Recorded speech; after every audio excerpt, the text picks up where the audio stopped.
Hit Radio, l'essentiel de l'actualité. Bienvenue Madame, Messieurs sur Cam News 24 en synchronisation avec Hit FM 103 pour cette édition d'information.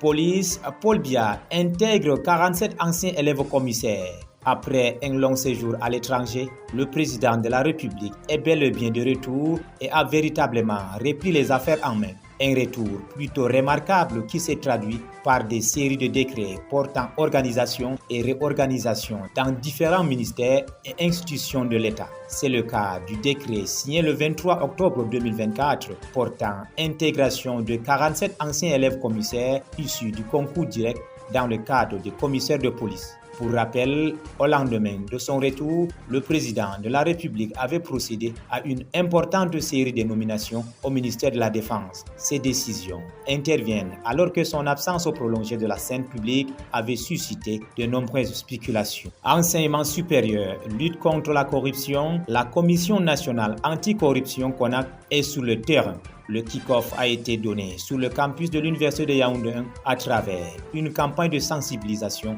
contre les faux diplômes dans les établissements universitaires. Cette offensive, conduite par Dieudonné Massigam, président de la CONAC, va se poursuivre dans 10 autres villes du Cameroun. L'idée est de passer le message et de se faire comprendre par toutes les parties prenantes des universités d'État, universités privées et instituts privés d'enseignement supérieur. Cette vaste campagne qui a démarré le 22 octobre 2022 prévoit, outre la mise en place des panneaux de sensibilisation contre le recours aux faux diplômes, mais aussi diverses activités articulées autour du thème. Les faux diplômes déshonorent les diplômes authentiques. Élèves, choisissez le chemin du travail et de l'intégrité. Tout est parti de la découverte de plus de 1000 faux diplômes lors des recrutements de candidats pour l'armée et la gendarmerie, appuyés par des dénonciations de prolifération de faux diplômes à l'Université de Yaoundé 1. La chasse aux faux diplômes se poursuit jusqu'au 3 novembre prochain. Calme relatif dans la région du Nord au lendemain des agressions et meurtres occasionnés par certains individus dont une partie est en arrestation. Le gouverneur Jean Abadé Edji a demandé aux forces de maintien de l'ordre et de sécurité d'intensifier la lutte contre l'insécurité pour mettre la main sur le hors-la-loi encore en fuite et assurer une vie paisible aux citoyens camerounais. Cette question et le kidnapping de certains responsables dans le Mayoré ont été au centre de la réunion de coordination administrative et de maintien de l'ordre qui s'est tenu à Mayo-Oulo dans le Mayo-Louti mardi dernier. Le point inscrit à l'ordre du jour visait à assurer le calme et la quiétude dans la région du Nord. Selon le journal L'Œil du Sahel, plus de 20 agresseurs sont désormais aux arrêts dans la capitale régionale du Nord. Il s'agit des bandes de hors-la-loi qui sèment la terreur et menaçaient la quiétude de population. Promotion de l'entrepreneuriat, une vision d'avenir pour la jeunesse selon Jacques Fam Ndongo. Cet événement s'inscrivait dans le cadre du colloque international consacré à l'entrepreneuriat, organisé sous l'invitation de M. Achille Bassili-Kentroua, ministre des Petites et Moyennes Entreprises, de l'économie sociale et de l'artisanat. Le thème abordé, culture entrepreneuriale au Cameroun, comment dynamiser ce chaînon, reflète la volonté de renforcer l'écosystème entrepreneurial du pays. Parmi les illustres membres du panel, Monsieur le ministre de l'Emploi et de la Formation professionnelle, Issa Tiroma Bakary, Monsieur Célestin Tawamba, président du GECAM, Monsieur Gary, founder and CEO of Entrepreneurial Learning Initiative, et Monsieur Claude Yao Kwame, directeur de l'équipe d'appui technique de l'Organisation internationale du travail. Entrepreneuriat jeune et alphabétisation. Une trentaine de producteurs de coton et jeunes du Centre technique des Garois, désormais nantis pour générer des revenus substantiels et lutter contre le chômage. Ils viennent de s'approprier de techniques de fabrication de savons et produits dérivés. La session, qui s'inscrit dans le cadre de la 8e édition de ce programme, s'est achevée ce samedi. La directrice de l'Alliance française de Garoua, Yacine Porcher, s'est dite satisfaite de cette activité qui qui s'inscrit dans le cadre du partenariat entre l'Alliance, la Sodecoton et le ministère de l'Éducation de base. Au-delà de l'alphabétisation, il était question d'offrir aux bénéficiaires de cette formation des connaissances à même de leur permettre de produire et rentabiliser leurs ventes, comme l'ont confirmé Philippe et Jean Kagombe, respectivement apprenants et formateurs. Rendu à la 8e édition, le partenariat entre l'Alliance française de Garoua, la Sodecoton et la CNPC Cameroun a permis à plusieurs bénéficiaires de trouver leur compte en améliorant leur production agricole grâce aux enseignements dispensés. Boubacar Mamoudou, chef de la division de la professionnalisation à la Sodecoton, a salué le partenariat. Pour Yacine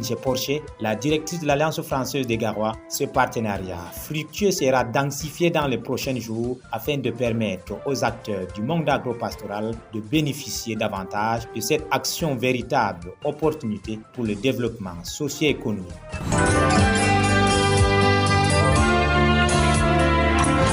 L'actualité internationale. Au-delà des frontières camerounaises, conférence sur le Liban, Paris espère récolter 500 millions d'euros.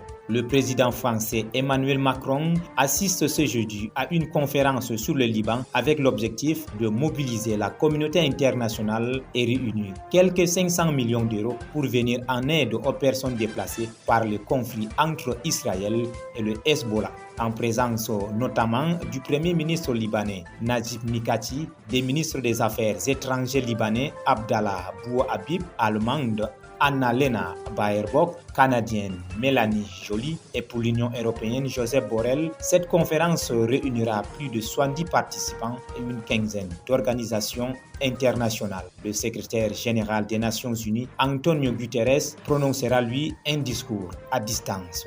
Mine d'or, les sociétés chinoises dans le Collimard en RDC. Des centaines d'entreprises étrangères, principalement chinoises, exploitent l'or dans la province riche en ressources naturelles du sud Kivu à l'est de la République démocratique du Congo sans déclarer leurs bénéfices et sans permis, selon les autorités locales. Pendant longtemps, à Kitutu, la société civile locale et les religieux ont été seuls face à ces puissantes entreprises qui bénéficient d'appui en haut lieu, selon le père David Marcheseli.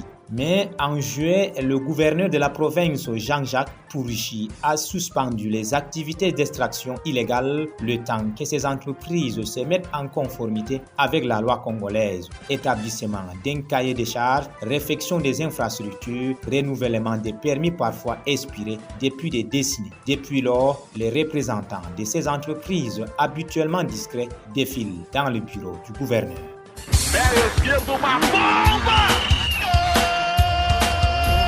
L'actualité des sports. En sport, Champions League, Lille signe un nouvel exploit en renversant l'Atlético de Madrid. Miraculé, Lille, déjà tombé du Real de Madrid il y a 3 semaines, a signé un deuxième exploit monumental en Ligue des Champions mercredi en renversant l'Atlético de Madrid par 3 buts à 1. Autre géant espagnol au Metropolitano lors de la 3e journée grâce à un doublé de Canadien Jonathan David mené logiquement à l'heure de jeu. Les Dogs ont une nouvelle fois déjoué les pronostics en arrachant un succès aussi inespéré qu'irrationnel sans même avoir eu besoin de briller en marquant 3 buts en espace de 30 minutes. Une véritable leçon d'efficacité avec 3 buts pour seulement 3 tirs cadrés qui permet aux Lillois de se replacer dans la course à la qualification pour le 8e de finale avec ce deuxième succès de prestige face à des Colchoneros invaincus sur leur pelouse depuis 4 saisons sur la scène européenne.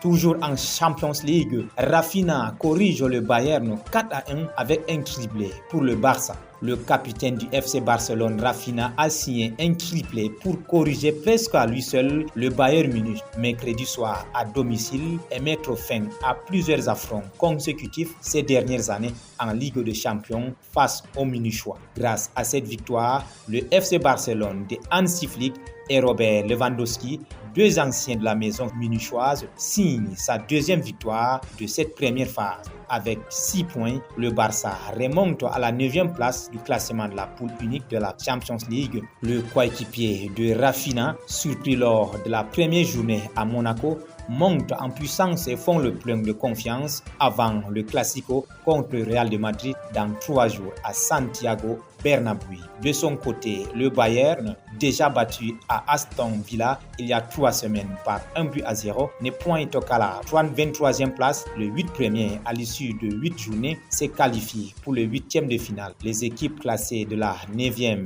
à la 24e place sont reversées en barrage avec 3 points et se retrouvent dans l'obligation de battre le Benfica Lisbonne dans 2 semaines à l'Allianz Arena pour ne pas être décroché et éviter de se retrouver sous pression. Le Munichois ne s'était plus incliné par 3 buts d'écart dans la phase du groupe de la Champions League dans son ancienne formule depuis le 25 septembre 2017. C'était au Parc des Princes contre le Paris Saint-Germain. Lors des 5e derniers affrontements entre Barcelonais et Munichois, le Bayern avait inscrit 19 buts et n'en avait encaissé que 2 lors de l'humiliation 8-2 en quart de finale de la Ligue des Champions en 2020 à Lisbonne. Voilà, madame, messieurs, c'est la fin de cette édition d'informations sur Cam News en synchronisation avec Hit FM 103. Merci de nous faire confiance et ne décrochez pas car nos programmes se poursuivent. Hit Radio, une info d'avance.